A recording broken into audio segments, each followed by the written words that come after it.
सुदामा के जीवन में ऐसी परिस्थिति है और अब तक उसने एक बार ये नहीं कहा। यहाँ भगवान ने उस पोटली को खोला है और एक मुट्ठी चावल को ग्रहण किया है और श्री सुदामा को एक लोक का सुख प्रदान कर दिया है।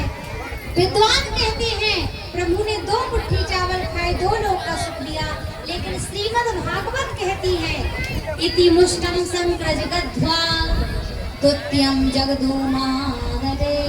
भगवान ने केवल 1 मुट्ठी चावल ग्रहण किए, 1 लोक का सुख दिया और जैसे ये दूसरा खाने ही वाले थे कि परम्बा अम्बा जगदम्बा माँ भवानी रुक्मणी ने आकर के हाथ को पकड़ दिया और कहा, हे नाथ, सुदामा को द्वारिका का धीश बना करके खुद सुदामा बनने की तैयारी कर रहे हो क्या? प्रभु बस इतना ही बहुत है, इतना ही पर्याप्त है। और तब यहाँ प्रभु श्री सुदामा जी को 1 लोक का सुख प्रदान भेंट स्वरूप में करते हैं। बहुत समय तक श्री सुदामा प्रभु के पास रहे, लेकिन प्रभु ने चिंतन किया कि यदि सुदामा जाएंगे नहीं तो सुशीला वैभव को स्वीकार करेंगे ही नहीं। इसलिए भगवान ने सुदामा को इशारा किया। सुदामा जी उस इशारे को समझ गए और बोले, लाला बहुत दिन रह गए, अब तो घर जाना पड़ेगा। भैया बोले, हाँ हाँ सुदामा, जाना तो पड़ता ही है, आना और जाना तो लगा ही रहता है। श्री सुदामा जी यहाँ प्रभु से विदाई लेकर चलते, पर हुआ क्या?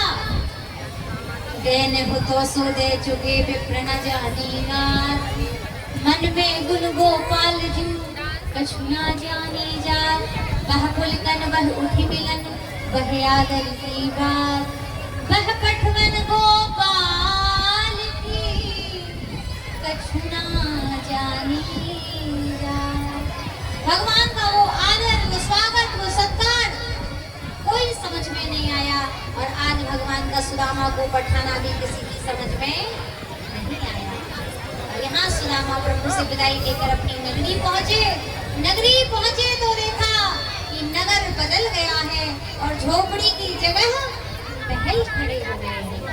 सुदामा को एक बार तो लगा कि मैं रास्ता भूल गया, मार्ग भूल गया, लेकिन बाद में जब सुशीला से मिले तो पता लगा कि ये मेरी ही नगरी है, ये मेरा ही महल है, ये मेरी ही पत्नी है और ये सब वैभव मेरे गोविंद ने मुझे प्रदान किया है। एक बार तो सुदामा ने सर्वस्व त्याग दिया, लेकिन जब भगवान ने ही आज्ञा दी कि सुदामा से स्वीकार करो, तब जाकर के श्री सुदामा ने उस वैभव को स्वीकार किया।